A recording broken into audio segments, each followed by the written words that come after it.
نماز کے بعد ممبر کے سامنے لوگ سنتیں ادا کر رہے ہوتے ہیں اور یہاں کیمروں کی سیٹنگ ہو رہی ہوتی ہے. بھائی کیمروں کی سیٹنگ ہوتی ہے تو مجبوری ہے نا بیان میں, تو سنتوں لوگوں کو چاہیے کہ تھوڑا دائیں بائیں, ایک اجتماعی نظم کو برقرار رکھنا پہلے ضروری ہے نا. اگر بہنیں گھر رکنے آئیں تو بیوی پر بوجھ ڈال سکتے ہیں 18 روٹیوں کا. بہنیں جب گھر رکنے کے لیے آئیں تو ایک وقت کا کھانا اپنی بیوی سے پکوائیں کہ میری بہن آئی ہوئی ہے تو آج کھانا کون پکائے گا, آپ پکا کے ان کو کھانا کھلاؤ گی, مہمان ہے. اگلے ٹائم سے بولیں کہ بہن تمہارے باپ کا گھر ہے یہ اب تم کیا کرو, خود پکاؤ. چلو میری بیوی کے لیے نہیں تو اپنے لیے خود پکاؤ. تو یہ جا کے پھر بیوی پہ اتنی ذمہ داریاں ڈالنا. میں ساس سسر کی خدمت کا قائل ہوں. جو عورتیں اپنے ساس سسر کی خدمت نہیں کرتی میں کبھی بھی ان کو اپریشیٹ نہیں کرتا. گھر میں بزرگ ہیں تو آپ کو اخلاقی خدمت کرنی پڑے گی, لیکن میرے بھائی اس خدمت کی بھی کوئی ایک حد. چلو ساس سسر کی ہے تو وہ دیوروں کا بھی سارا بوجھ اس پہ ڈالا ہوا ہے. چلو ایک وقت میں ڈال دیا تو اگلے وقت میں اس کو تھوڑا چھوٹ دے دو. روزانہ سارے دیوروں کے پینٹیں وہ استری کر رہی ہے, پھر بہن آ رہی ہے 10 دن رہنے کے لیے, ساری بہنوں کا کھانا 10 دن تک وہ اس کی خدمت کر رہی ہے. یہ ظلم ہے عورت کے اوپر. کمزور کو جو ہے نا اتنا نہیں آپ اس کے اوپر بوجھ ڈالیں, کہ بہت سی عورتیں کہہ نہیں پاتی ہیں بیچاری, لوگ کر رہے ہوتے ہیں کہ ہماری خاندانی پرمپرا ہے. تو یہ ظلم جائز نہیں ہے ایک وقت کا. باقی اس سے بعد بہن کو بولے چائے بھی خود پیو گی, پانی بھی کیا کرو گی. بعض عورتوں کی عادت ہوتی ہے آ کے لیٹ جاتی ہیں, بولیں یہ لے آؤ وہ لے آؤ, نا یہ کر لو وہ کر لو. خود ہلو نا یار, خود ہلو. یہ تو پھر بھی میں کہتا ہوں 1-2 ٹائم کا کھانا بیوی کو چاہیے کہ وہ بہن کے لیے پکا لے, مہمان ہے. ہمارے حضرت اتنا کرتے تھے کہ اپنی خدمت میں اپنی بیوی سے, یہ تو بڑے خاندانی اخلاق ہیں جو مارکیٹ سے کیا ہیں. عورت کو چاہیے خود سے شوہر کی خدمت کرے اور اپنے سسر اور ساس کی. باقیوں کی خدمت کرے نہیں کرے اس کی مرضی ہے, لیکن ساس سسر اور شوہر ان کی خدمت بڑھ چڑھ کے خود سے کرے. اور ساس اور سسر کو چاہیے کہ جب وہ خدمت کر رہی ہے تو آپ خود سے اس کا بھی خیال کرو, اس کو تھوڑا سا سوتے وہ کا نہ اٹھاؤ. اب ساس اگر بہت بوڑھی ہے بیچاری, اٹھ کے جا نہیں سکتی کچن تک, پھر تو چلو سوتی ہوئی بہو کو اٹھا دے. اگر خود سے جا سکتی ہے تو کوئی کسی سوتے ہوئے کو اٹھانا یہ کیا ہے, بولو بھائی. ہم نے کسی عالم بزرگ کو نہیں دیکھا بیوی سو رہی ہو تو اس کو اٹھا کے بولیں کہ ناشتہ بناؤ. سوتے ہوئے کو جگانا یہ کیا ہو جاتا ہے, بشرطے کہ 18 گھنٹے سے نہ سو رہی ہو. آواز تو صحیح آ ہی نہیں رہی ہے, کیا کریں یار, تصویر پہ گزارا کریں آپ لوگ. تو یہ کچھ اخلاق ہوتے ہیں میرے بھائی. خام خامے چائے بنا لو یار. میں الحمدللہ گھر والے اگر سو رہے ہوں تو خود ہی چائے تو میں پیتا نہیں ہوں, لیکن اگر بھی بنانی ہو تو کیا کرتا ہوں. ایک دفعہ پکڑا گیا تھا, کوئی ملنے کے لیے آیا, میں چائے بنا رہا تھا اور وہ رشتے والے آئے تھے, تو انہوں نے کہا ان کا تو گھر میں رو بھی نہیں ہے. تو میں نے کہا آپ نے چائے بنا پکڑا ہے. ایک دفعہ ایک خاتون آئی تھی, جھاڑو لگاتے ہوئے پکڑ لیا تھا انہوں نے مجھے. واقعتاً میں جھاڑو لگا رہا تھا, آپ حیران ہوں گے. تو لگاتا نہیں ہوں الحمدللہ. ایک دن کیا ہوا کہ میں لگا رہا تھا, اب وہ پتہ نہیں مجھے واقعہ یاد نہیں کیوں لگا رہا تھا, کیا ہوا تھا, کوئی مجبور ہو گیا تھا یا کیا تھا مسئلہ تھا.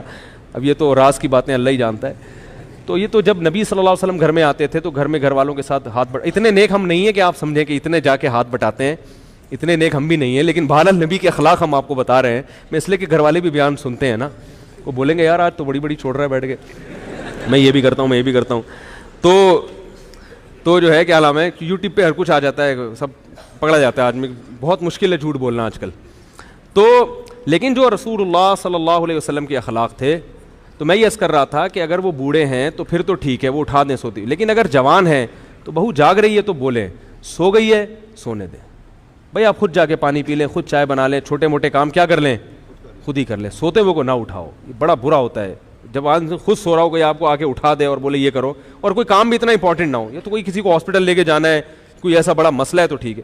تو شوہر کو بھی چاہیے کہ سوتی ہوئی بیوی کو نہ اٹھائے. جب شوہر کو جو جس کا حق بہت زیادہ ہے.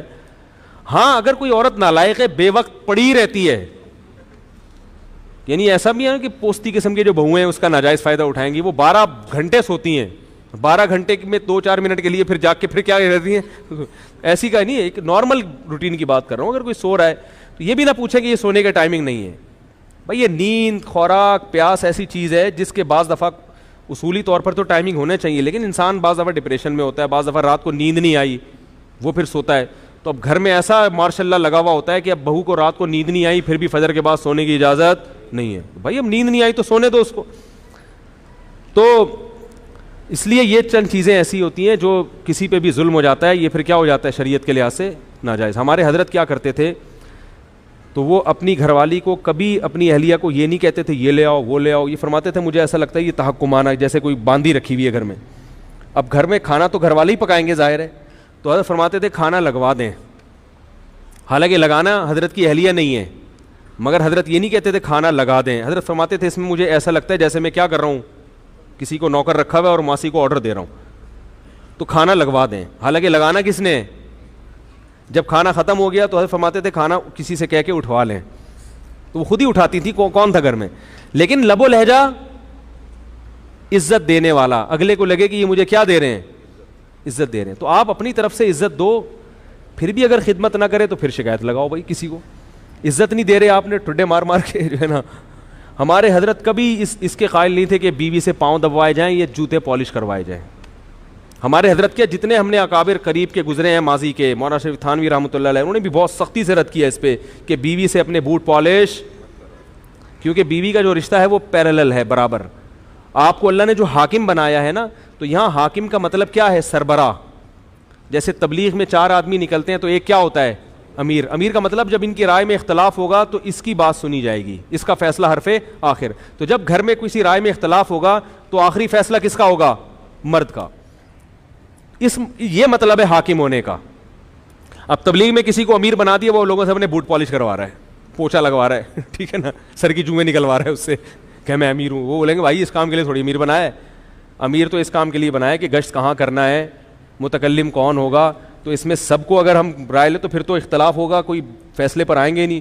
تو حرف آخر آپ کی بات ہوگی، آپ کی رائے آخری ہوگی. متکلم آپ نے اپنے پالش کرنے پہ لگا دی، اپنی بغلوں کے بال نوچنے پہ لگا دیا اس کو بٹھا کے کہ میں امیر ہوں. تو اسی طرح بیوی کو ماتحت بنایا ہے اللہ نے شوہر کے. کیا مطلب، تم اطاعت کرو گی شوہر کی. تو اطاعت کا مطلب یہ نہیں کہ وہ آپ کی کیا بن گئی، نوکر بن گئی یا غلام بن گئی. تو لہذا بات کرنے کا اسٹائل ایسا نہیں ہو جیسے نوکروں سے بات کی جاتی ہے. نہیں آ رہی میرا خیال ہے بات.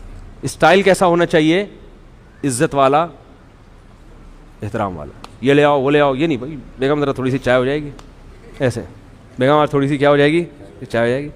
کہہ رہی نہیں بنا رہی، چلو میں بنا لیتا ہوں. بیگم تھوڑا سا ٹھنڈا پانی ہو جائے گا، ہے بھائی. اسٹائل کیسا ہونا چاہیے، بیگم تھوڑا سا کیا ہو جائے، تھوڑا سا ٹھنڈا پانی ہو جائے. بیگم آج تھوڑا سا کوئی اچھی چیز بنا لو. بیگم آج ٹائم پہ کھلا دو یار، بہت دن ہو گئے ٹائم پہ کھایا نہیں ہے، ٹھیک ہے. بہت دن ہو گئے بیگم، تمیز سے عزت کے ساتھ کھانا ہوٹلوں میں ہی کھا رہے ہیں، تمیز سے کھلا دو. تو اس طرح اسٹائل تھوڑا سا یہ ہونا چاہیے. اگر شریف خاندان کی ہوگی تو سمجھ میں آ جائے گا اس کے، اگر اچھے خاندان کی ہوگی تو انشاءاللہ سمجھ میں آ جائے گا. اگر اچھا خاندان ہی نہیں ہے تو پھر اس کا کوئی علاج، پھر اس کو پولیس بھی سیدھا، کیونکہ پولیس والوں کی بیویاں، پولیس والوں کے بھی فون آتے ہیں میرے پاس